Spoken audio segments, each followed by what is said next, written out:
Hey everyone, Sarah here from Dirtying the Frame podcast. I have some exciting news to share with you. Dirtying the Frame is now available as an audio podcast. You can listen to us wherever you get your podcast, Apple Pods, Spotify, iHeart. We are there, so if you're sick of watching my face on YouTube, you can listen to my voice in your car. Thanks, guys.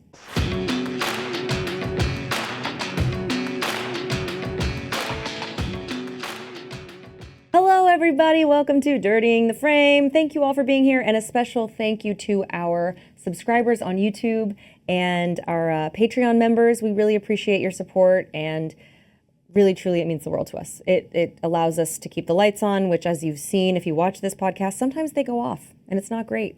Oh my gosh, we didn't pay the bill. We need another sub. We didn't plan that. That was fun. But seriously, thank you to our swimmers and everybody who...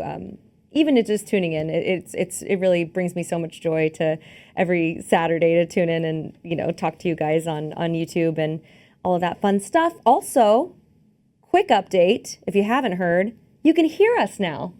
We're on everywhere streaming that you stream your podcast. If that sentence made sense to you, you're doing great. I thought people only tune in because they like to look at your face. That's you. Oh. That's why you tune in. What do you think about the face? Oh, not your face. Oh. That's why you turn in to see my face. Nobody cares about your face. That's why we put you in the dark corner over there with no light. Put that light up to your face. My sweet little friend who forgot their light. I usually have a light, guys, if you've been watching the podcast for a while. We started out with this being dark, and then people came for Sarah. They're like, this show's racist. Why is the black guy in the dark? The black guy actually lights it. It's my fault. I forgot my light. And this is a throwback to I forgot my light, so it's a little bad, and I'm wearing all black, so I'm just a floating head, Sarah. I'm very sorry. And it's such a good head, though. It's such a pretty face. Not a bad head. It's not a bad. It's a big one. Well, all right. We'll stop with this conversation before it goes too weird. Thank you for being here. Today we are talking about Killer. We're talking about The Killer, a David Fincher film starring Michael Fassbender, and it originally came out in a very limited release in some theaters, and then it hit Netflix a week later.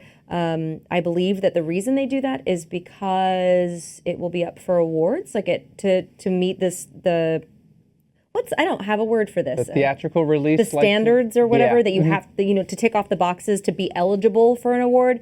You have to have certain things, and one of them is that you have to have had a theatrical release for a certain amount of days. I don't know that that's 100% true, but I know that that is probably part of it.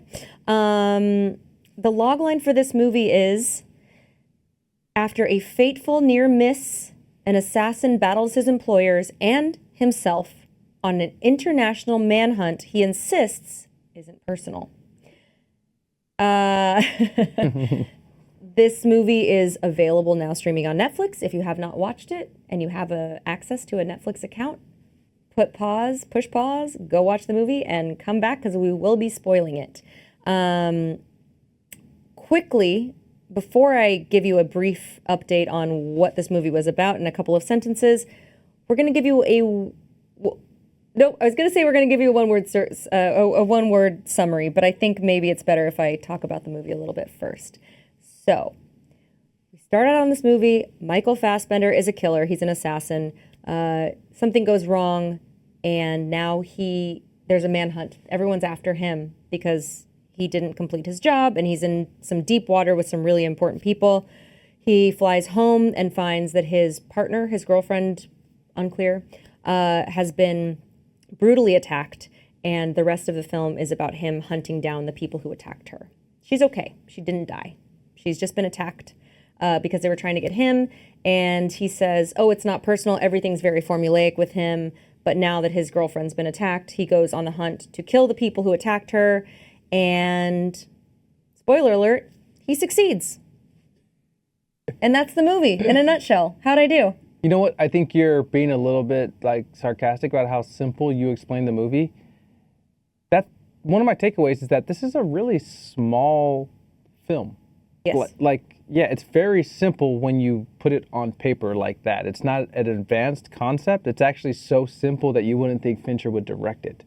But yeah, I was surprised by how small the concept was. Yeah. I'm so glad that you said that because I was worried about having to recap what this film was about because I'm not going to lie to you. I had no idea when I was watching it what this movie was about. I watched it in the theaters. I was very excited to see this film.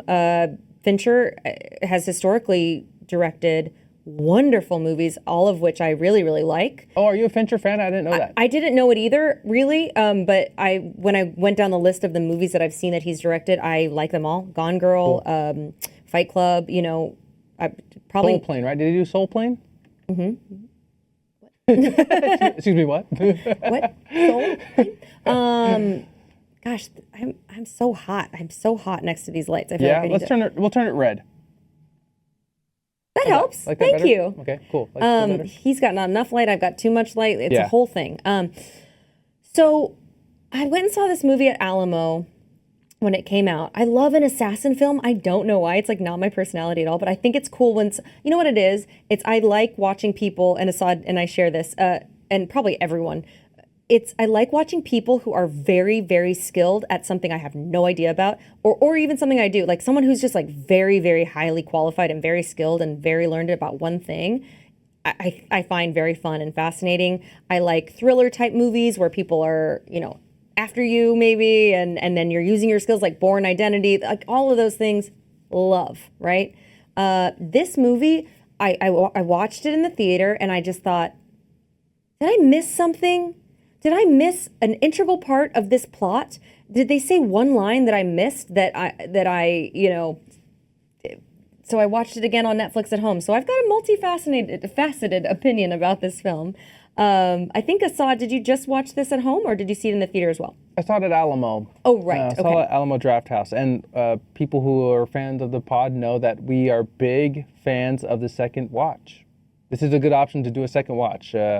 We recently did our first Netflix movie, Pain Hustlers. I don't know what order this will come out in. Maybe it'll come out after this. But we love having movies that are accessible to you. Hopefully you have a Netflix login where you can watch this and call bullshit on our reviews of the film. But it gives us a good option to watch the film a second time, especially when, there's a handful of directors that are so very highly skilled that they don't only deserve you to watch the movie. Maybe you have to revisit it twice, Yes, I would not recommend that you revisit this movie twice. One word summary, Asaad, you ready? Oh, yeah. We pick one word, guys, to describe this film. We say it at the same time. First time we did this, we said the same word, right? Mm-hmm. Okay, you count down. Ready? Mm-hmm. 1, 2, 3. Confused. Meticulous.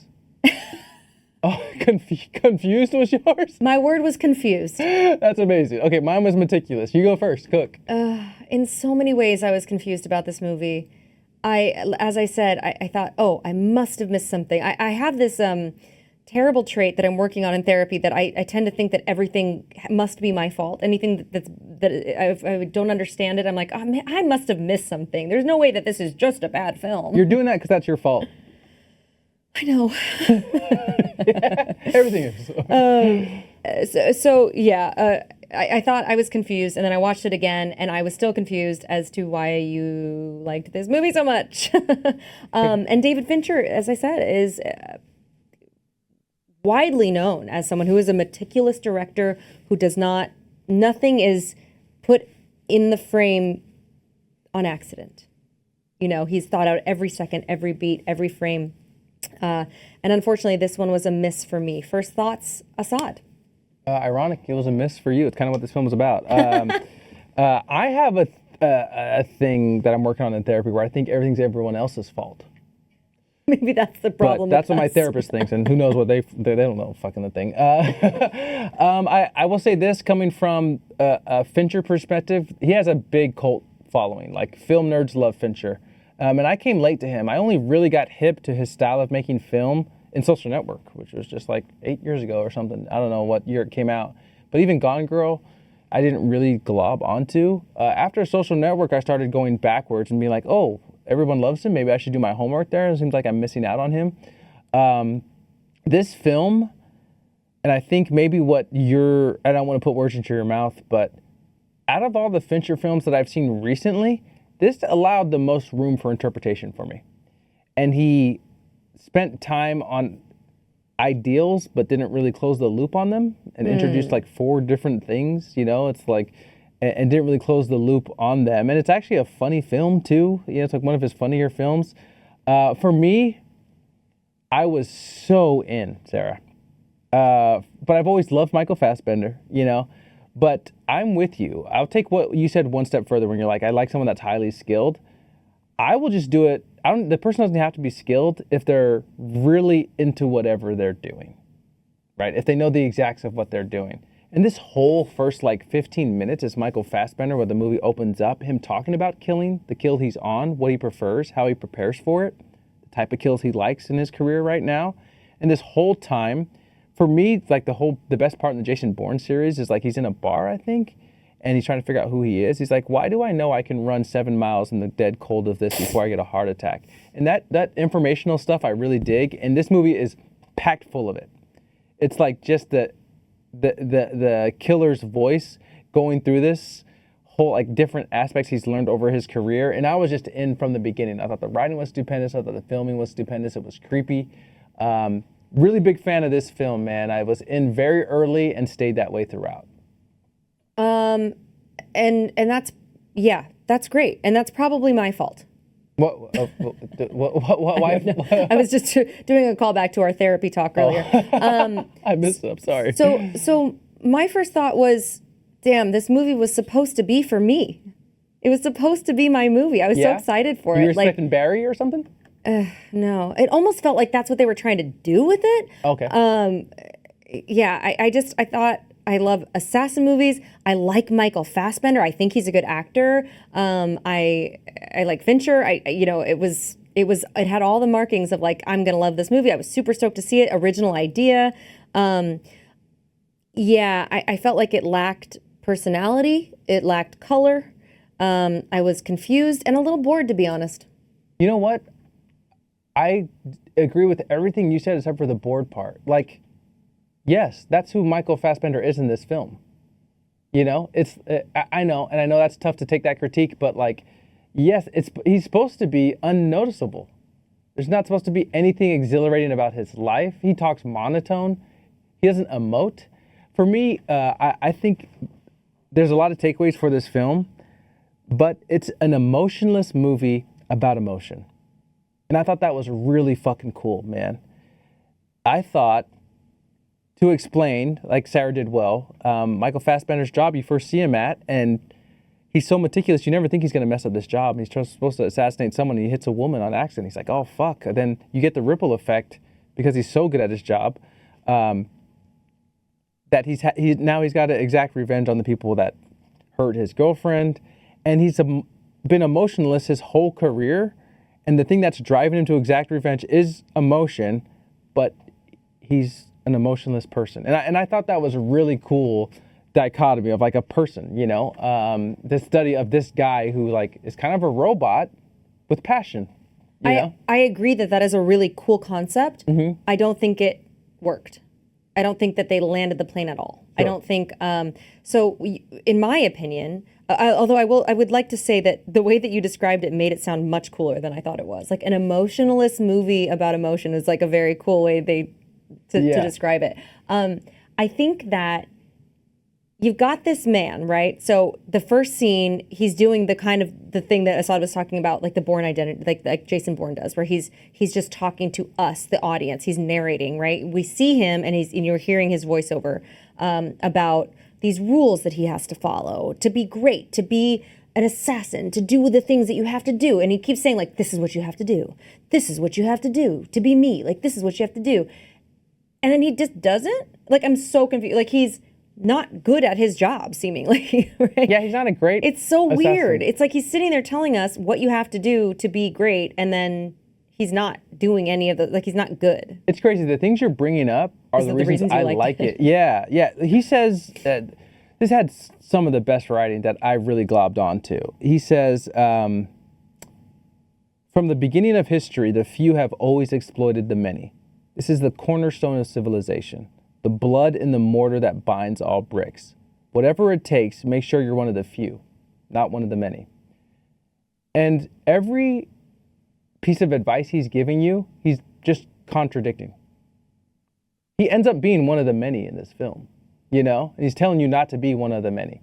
and he's telling you how easy this job is that he fucked up, you know? And I think what hit me, a couple reasons here, and I'll try to be concise about it. One, I likened it to making art. And I thought Fincher was talking about directing film in this, you know?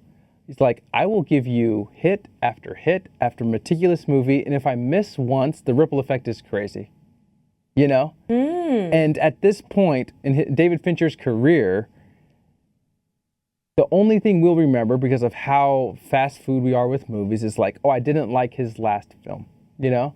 And David Fincher's like, bro, I've been sitting down in an old WeWork apartment trying to assassinate you for the last 7 years, and I missed, you know? And then now this is the ripple effect. Ooh. And he's talking about how much it takes to be, for me, how what it takes to be a master at your craft. But being a master at your craft doesn't omit you from error. And sometimes with what you're doing, depending on your career, your one error could be defining or could be earth-shaking, and people could be hurt because of it, you know? And that's how I was feeling while I was watching it, and it was really speaking to my soul, you know? Well, I think that is so interesting. Like the way that you described, if that is what the subtext was, is so fascinating and really, really cool way of storytelling. I think the thing that missed for me is that you never saw him being great. Like to me, that the way you're relating, like he's an assassin of movies. Like he's directing, he's sitting there, he's miserable, he's living this kind of like shitty life so that he can make this great art, and he's alienating people and he's alienating himself, and he's doing all of these things so he can be really fucking good at his job. And then he missed once, and all anyone's going to remember is the miss, and now everyone's after him for the miss. Really cool concept, right? Just the execution wasn't there for me. I never saw this man executing at his highest level. I never saw this man sacrificing. It just jumps, and I'm not I'm not a person who loves hitting the audience over the head with like information so that they understand it. I love the idea of like dropping you straight into the middle of a movie, into the middle of a character's life, but there are tools and there are ways that the directors can, I think, drop little nuggets of like, oh, this guy must be really good at his job because this one line that somebody said in passing. Does that make sense? Like, I don't need a full backstory. I don't need another hour added onto this film of him doing successful, like, pew, pew, pew, pew, pew, shooting just like, cute, cute, hey, look at me, I'm the assassin. No, I don't need that. I need just one or two lines to make it make sense. Like what? Sorry, I'm trying to follow you here. What I'm saying is, we don't see him being good at his job ever. We only meet him when he's missed. We don't meet his girlfriend. I didn't even know it was his girlfriend until you and I were talking about it afterwards. And I was like, can you make this make sense to me? I don't understand what his motivation was. When I saw it in the theater for the first time, the part that I was confused about was who he was going after and why he was going after them. Because the way I understood it, after he misses the shot, as we talked about, and he calls, he's on the run now. He's like, oh shit, like I'm gonna get pinched. He's on the run. He calls his handler. His handler's like, okay, we'll try and defuse the situation. And then he flies home and finds his house has been broken into. And he goes to the hospital and sees this girl who's like in a coma. We don't know his relation to her at all. And then there's some young guy who comes up to him and fills him in on what happened, kind of. He's like, oh yeah, they came and attacked her and she said they could have done worse. Like, I can't imagine what would be worse than that. And then he just is like, it's okay. And then he like leaves. And I have no idea who this person is, who she was to him. I thought that they were people who kind of like watched his house while he was out of the country, like family friend, you know, like kind of a thing, like a young man and woman who were maybe together and she just like watched the house. And then he was off murdering people. I didn't have any connection to this character, Fassbender's character. I didn't care about who he cared about. I didn't understand why he cared about him. It just felt really loose and sloppy, which is not Fincher to me. I feel it. Yeah, I think I always respect your opinion. I think you might have fallen victim to like Fincher's a manipulative filmmaker. Like that whole first 20 minutes leading up to that first hit, he was trying to convince you he was going to execute that person flawlessly. Okay. Like, did you think that was going to happen? Did you think he was going to shoot his target correctly? I didn't think anything of it. I thought I liked that first scene a lot. I liked that first 20 minutes a lot. I liked the way I really liked, and I don't want to trample on my Rose and Thorn, but like I really liked Michael Fassbender's dialogue. Like I really liked the way that they made him talk. I really liked his voiceovers. So good. I thought all of that was really effective for me. I just didn't get the motivation. I'm such an actor right now. What's my motivation? But, I didn't get the motivation. I didn't understand like what his relationship was to the girl. And I think if I had understood that better with just one little droplet of one little line or one little scene between them in the hospital where he's like more love. I don't know. I didn't know why he was motivated to go after and kill all these other assassins. Okay. Fair. It's fair. It just didn't land for me.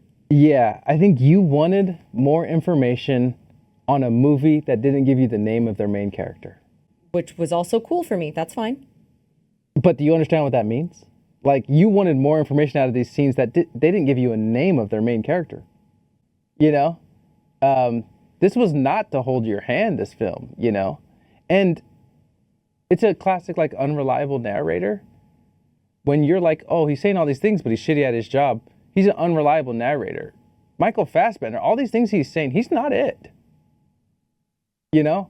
How many things are you telling yourself that you're like, I hope I get there one day, or this is what this job takes?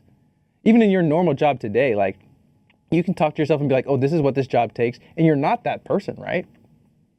Sure. You know? Like, he's saying, like, oh, and there's multiple times in the movie where he's like, forgo empathy, and he shows empathy to people, you know?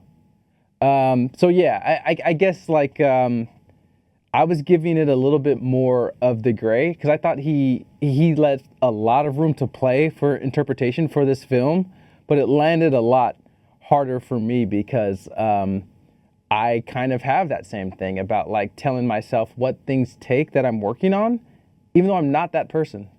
You know, even though I fuck up royally, and then I'm more defined by that than I ever was on the 10 times I got it right before. But hit me with your Rose and Thorn. My rose is I really liked the dialogue. I really liked the way, and when I say the dialogue, I say that specifically, not the script. I think that the script was lacking. Like I said, I think I didn't, I think the script really was lacking. But I liked the dialogue that they gave Fassbender and the way he talked in his voiceovers.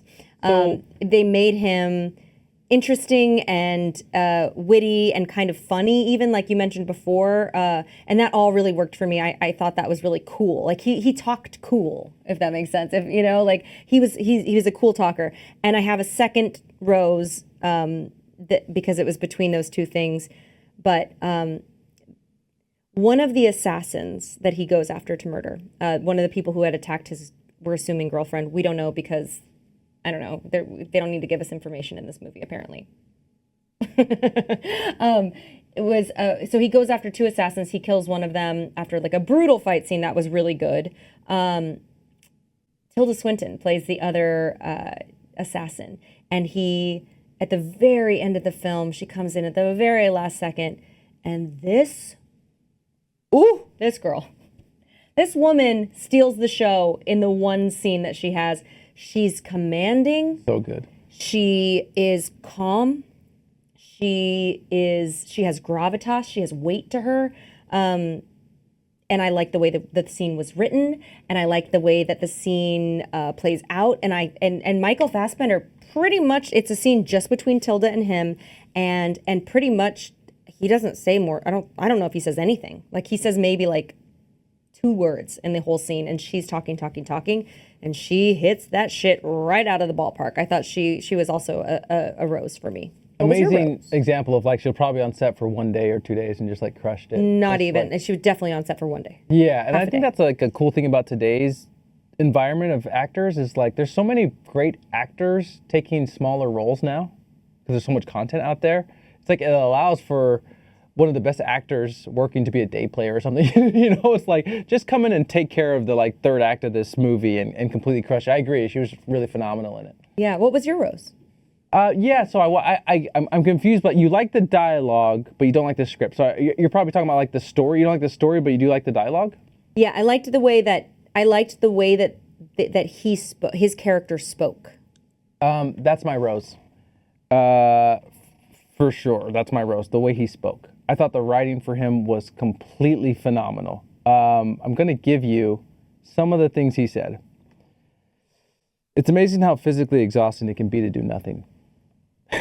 Love that line. Yeah, he's like this kind of like tongue-in-cheek, and it's a little funny. It's very funny. Yeah, and I liked that a lot. That's something that stood out to me. I was like, oh, I like this guy. And to do a quick callback to our actors, top 5 actors Hollywood doesn't know what to do with. If you haven't watched or listened to that pod, go back. Michael Fassbender, I believe, was on my list. Yeah. And they nailed it. They nailed it. This was a great part for him. I mean, he's a great actor, as we've said. And this part was really cool for him. He was kind of cool, kind of funny, kind of bumbling. I looked at him and his character visually matched what I was watching. And I thought he really, no pun intended, killed this role. It's the idle hours that lead to a man's ruin. He has like 50 of these in this movie where it's what he's learned about this life and he's not fully adapted it yet.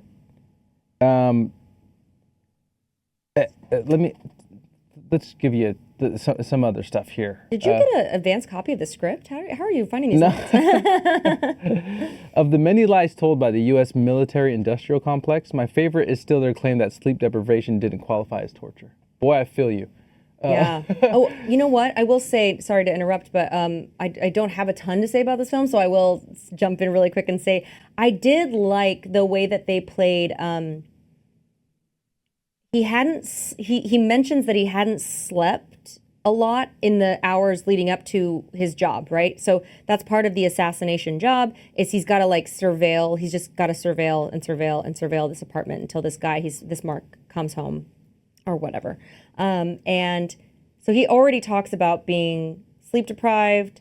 They show him setting an alarm and every couple of minutes or however long he's like woken up. I thought that the editing in that and the way that, so after he misses, now he's on the run and can't even sleep to catch up on sleep, right? So the plan would be stay awake, kill the target, and then you can probably go catch up on your rest until the next job.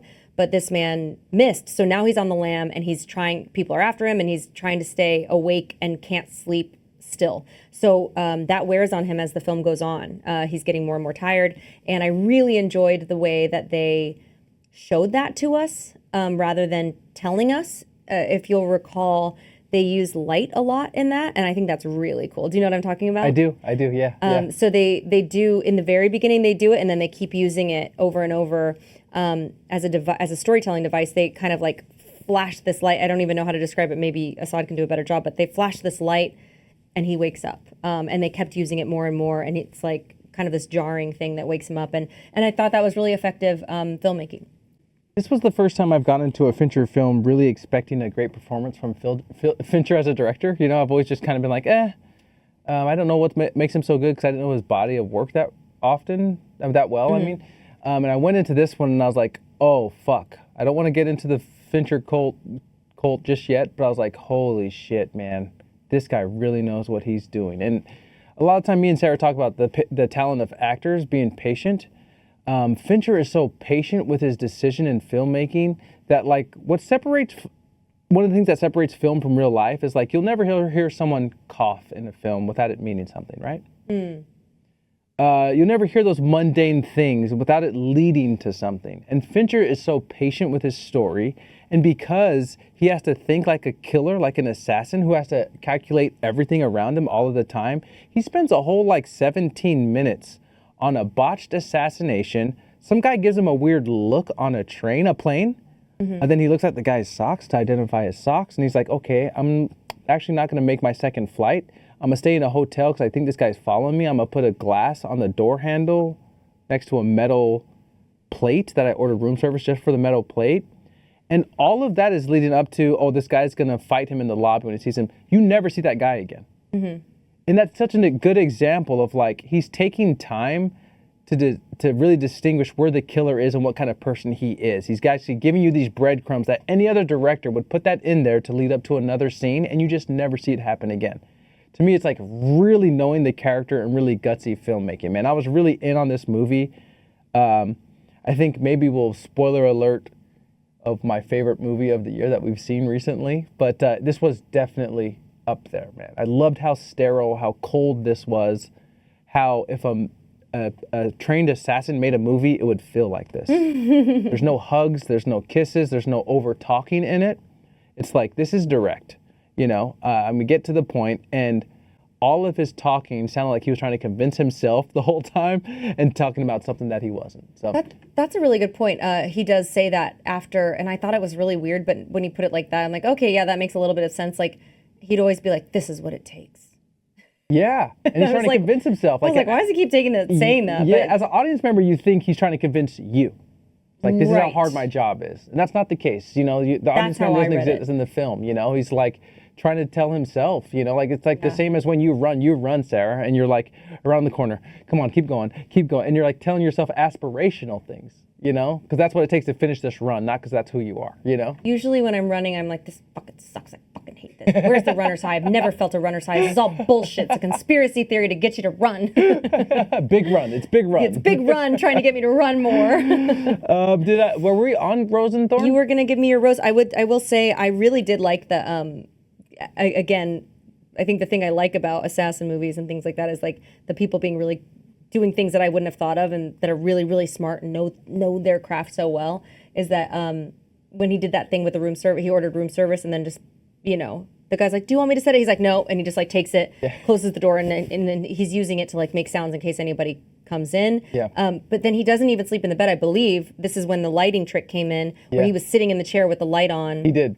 And again, adding to that not sleeping thing. So yes, that worked for me. I thought that scene was really cool. I would have loved to see a little more behind the curtain of you know what somebody who's highly trained in this profession would do. What is your rose, Asaad? There's a couple things that I will say I like in film that I don't like in film, and there's some things I don't like in film because how do I say this? I'm sorry. Because the quality of filmmakers aren't giving it to me. Mm-hmm. So I tell Sarah all the time, I'm like, I don't really like action movies, man. And the truth is I do like an action movie, but it's so rare someone gives you a really good action film. Did you think this was an action film? No. Okay. Sorry, and I forgot you actually did tell us your rose was the dialogue as well, and you started reading the script. Yeah. I wanted to highlight this part as well. So I really do like action films, but it's just rare that someone is like good on the choreography or does something creative. Like, to me, Inception was like a fucking brilliant action film, you know? That was actually thought put into this action film. And for me, the craft David Fincher has in his films, no one really touches action scenes or fight scenes if you don't really know it. That's like, you usually hire choreographers and stuff like that. And David Fincher, for the first time for me, shot an action scene when the killer goes and gets this brute from Florida that beat up his girlfriend, and you never even see the brute. He just looks big. The sound design's amazing. It sounds like an elephant's charging him all the time. And it's dark silhouettes fighting, so you don't ever get to see his face. And this action scene, I can't tell you the last time I've seen such a good action scene filmed.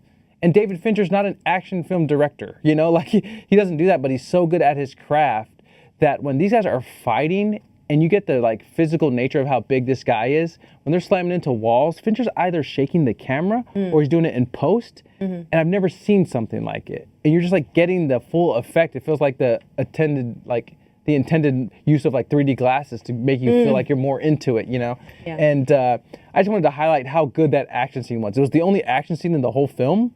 Yes. And I'm like, Fincher, I know you're fucking really perverted and like insane and you want to make all weird movies. Will you just give us a full action film? Like, can you make a Bourne film? Because that was fucking amazing. Yeah. Well, he did do Fight Club, He right? did. And Yes. Gone Girl, there's also like a pretty brutal action, like a fight That one's scene. tough. Yeah. So, and I think this was in line. Now that it literally just popped into my head as you were saying that. I remember watching this film, this scene, and both times being like, "Oh, It's so gritty. it's Right? It's brutal." like gritty and it's brutal is the word. And Michael Fassbender, as you mentioned, the man he goes to, I don't know, kill. I was gonna say beat up, but they talk about, they're like, oh man, you know, basically like he's on steroids and he's all jacked up and stuff. And Michael Fassbender's a pretty small man. Like, Yes.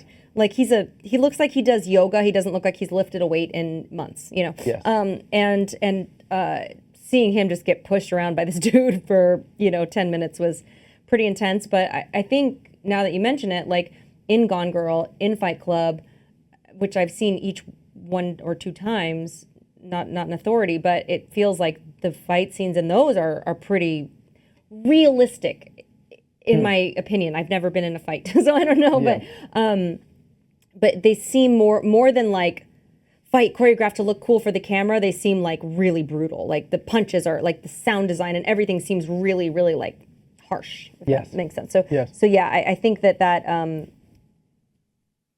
a good point to bring up, and I thought that scene worked. What's your thorn, kiddo? My thorn is that the story didn't feel developed enough for me. I needed more background. The whole thing felt a little thin, and I also wanted a little more action and a little more plot. I wanted more assassinations. I wanted him to kill more people and it to be more in that vein. So I thought the story was thin, and I would have liked a little more action. What's your thorn? Gosh, I searched for trying to have a thorn here, man. I guess like it's a compliment to the film, but I wanted it to be maybe a tiny bit longer. I was expecting like a 2.5 to 3 hour movie, because it's Fincher. But like I just maybe the runtime. I was really in it. I was like, man, I could have 30 more minutes of this. I wanted to highlight another part of like how bad he was at his job. Remember, he hits the guy, the person that like is kind of his like dealer for deals to kill people.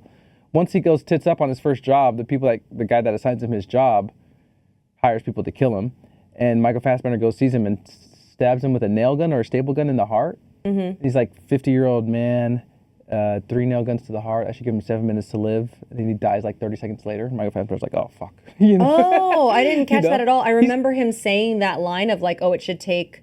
He's probably got 7 minutes to live, and I thought that was cool because that's again going back to the kind of Born Identity thing where. He has this knowledge, and you're like, oh, that's kind of cool that he knows these things that nobody else would know. Yeah. But I didn't notice that he died 30 seconds later. Very premature, yeah. Okay. And he's doing all these things. Like I couldn't decide if it was one of 2 things: if he was bad at his job, or that emotion sent his job in a tailspin. Even Tilda Swinton's like, what are you doing here, fam? Like, you're really exposing yourself in this restaurant? Like, she knows that her time was up. She's like, assassins don't do this. Like, you're out of your depth, bro. You're actually showing up to a restaurant to kill me. Even the lady that was like, hey, don't vanish me, who was the secretary for the guy that hired all the hitmen. So he even showed her empathy. Yeah. He's like, no matter what, like, and he made it look like she fell down the stairs. He broke her neck down the stairs, So he's breaking all of his rules that he's telling you not to. And he's like, don't show empathy, forego empathy. And he's still doing it. And I don't know if that's because he's not a good assassin. 1, 2, maybe that person doesn't even exist in real life because we're all human, even the most cold-blooded assassin. Or 3, emotion got a hold of him, and now his life's in a tailspin. Well, you just nailed why I didn't like it, right? Because I want to know. I kind of wanted to know that, and again, I'm not that person who's like, I need you to spell it out for me because I hate that movie as well. But I'd like to understand it a little bit better. So, is he the fumbling? Is he always like this? Is he Barry? You know what I mean? Like. Or is he like this kick-ass, really great at his job until something happens to someone he cares about? And I like that thought, and I know you really like that concept of like, can you be a good person or be a person who's like present in relationships with their family, with their partners, and also be the best at something, and also be the best at your craft. Yeah. And so if that's what we're trying to explore here, cool, great. But it just didn't come across to me. I feel you. So that's kind of I know you're maybe struggling to understand what I didn't like about it, but that's exactly why. Like I wanted to know, it needed to be a little more fleshed out for me. I will give you a gummy rating. Hit me. I'm going to give it 4.5 gummies. 4.5. Lot of gummies. A lot of gummies. I do not recommend that you go see this movie. Do I ever not recommend not that you go sober see this movie? anyways. No, you don't have to go anywhere to sit on your couch. I don't recommend that you see this movie. No. I think that it just missed me, is my guess. I think that people will probably really like this film, and I always say this, and rarely people listen to me. I would love for you to tell me, like, especially with something like this where Asaad and I are so far apart on it. And I really do think that, Asaad, you and I should probably switch chairs because I think I'm in the curmudgeon corner today. That's okay, man. It's good. Usually, like, we spend so much time together, Sarah, with these movies and doing this pod that we have the same opinion. It's nice. It's good to have, because we're really far off on this. This is like my second favorite film of the year. Ooh, God. Like, I think it's like, and guys, if we have any film nerds, like, David Fincher really spends time about the capitalism in America. Like, you'll see, like, just commentary on McDonald's, Starbucks, WeWork, Amazon, how he's like copying fobs from Amazon, like, how easily this has made our lives, like, and he's left so much room for you guys to interpret, and it's like Fincher's such a pervert. You're just kind of like, oh man, I can play with all of these thoughts. He also the lines of, like, if you've traveled a lot, he's like, man, New Orleans. I like that one. The city of 5,000 restaurants and one menu. You know, like, he has so many good gems like that. That I think there's so much brilliance packed into this. And Fincher's accomplished so much in his career that he's like, I'm actually confident in making this movie bare bones. I'm not even going to give this guy a name. No one has a name in it, you know? He's like, and I'll let you guys figure out the rest. And it hit me at a good point in my life, so. Yeah, just missed me, but that's okay. Dude, we got some good trailers in this movie, though. Let's do it, man. Which, again, as if you're watching this on Netflix, which I did the second time, I did try to like this movie. I did try.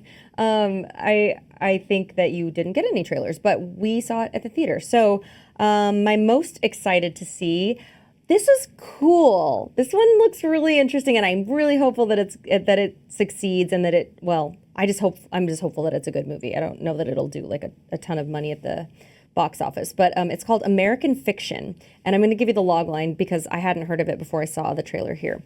A novelist who's fed up with the establishment profiting from black entertainment uses a pen name to write a book that propels him to the heart of hypocrisy and the madness he claims to disdain. So this is cool. So it's Jeffrey Wright, who... what are some of the things we've seen Jeffrey Wright in? He was in a Hunger Games movie. You probably know him the most from Westworld, probably. Westworld. Mm-hmm. He's a really great actor. Yeah, he's phenomenal. And from the trailer, what I saw was he's like, here's my book to his publisher, editor, however that works in that industry, his agent, and they're like, we just, we need more black voices. And he's like, I'm black. This is my voice. This is what I've written. This is my story. This is my life. Like, what do you want? And they're like, basically like, black it up a little. And I just think from what I've, so many conversations that Asaad and I have had on this topic, off camera, I'm just like, oh, cool, they're making the movie. And so he comes up with this kind of like, he writes this book that like, of maybe what white people think that black people are. Yeah. And he's like, he writes it from this like perspective of like, I was at age 5, my dad left, and then I became a hardened criminal and went to jail and got all these jail tats, and he just writes this complete fake story that he's made up, but then he has to do it, and it goes. Everyone loves it. It's a bestseller, and and this is just what I'm taking from the trailer, and but then he has to go and do like book signings and talks and promote the book. And so Jeffrey Wright, who's like kind of an older guy who's like, I don't know, a little balding and has glasses and he just looks like a normal, like nerdy guy, has to go through and be like, yeah, I killed someone in prison. It's just so dumb and funny. And it looks really, it looks like a perfect balance for me of like fun, exciting, entertaining, a new concept, a new voice, and also something that's really important and a really cool, interesting commentary on where we're at as a society in filmmaking and entertainment right now. That's my most excited to see trailer. My least excited to see is, buddy. A movie called Beekeeper? You scammed an old lady for money. Yes. I raise fucking bees. You know it. I'll knee you in the fucking face for scamming an old lady. She died because of your scams. I'm the most successful action actor that is bald. Bruce Willis kissed my... Okay, sorry. Go, sorry. That was a good accent. No Thank you. accent detected. Good job on your What British made these accent. people think they can fight Jason Statham? He beat a megalodon twice. What makes people think they can beat Jason Statham? He raises bees. He raises a fucking bee. You think he's scared of a human?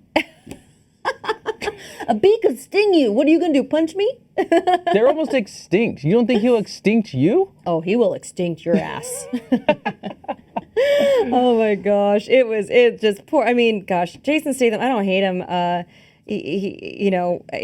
This seems like we're really running out of roles for Jason here. I think he's good at being that actor who's like, I know what my lane is. I'm staying right in it. And it works great for me and it works great for Sarah as well. I like him in those roles and I'm happy to see him do those things.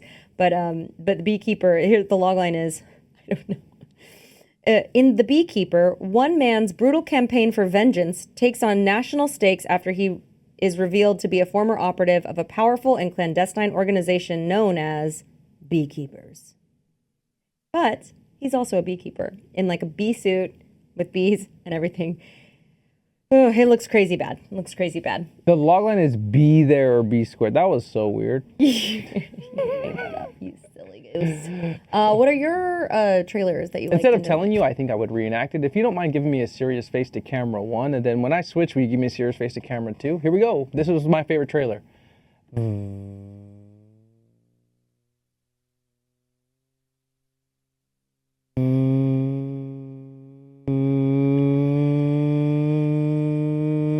Ferrari! Yes. You get I thought you were making a fart noise at first. No, you ruined my trailer. When you get in my cars, you win. I thought that was really cool. I'm pumped for that. The only thing I'm not a huge Adam Driver fan, but put me in a movie about cars that go fast and vroom vroom, and I like it. Really technical breakdown there. I like a vroom vroom.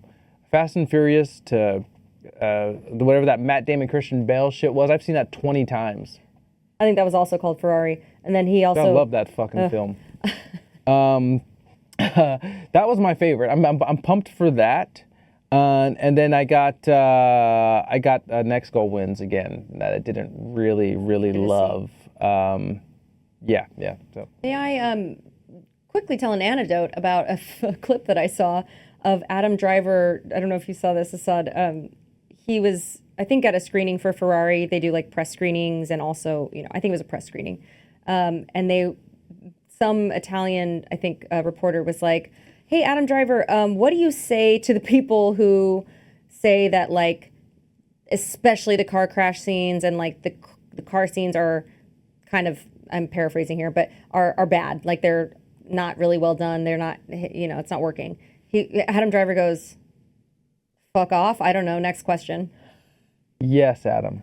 Yes, King. Yes, Adam. Okay, Adam.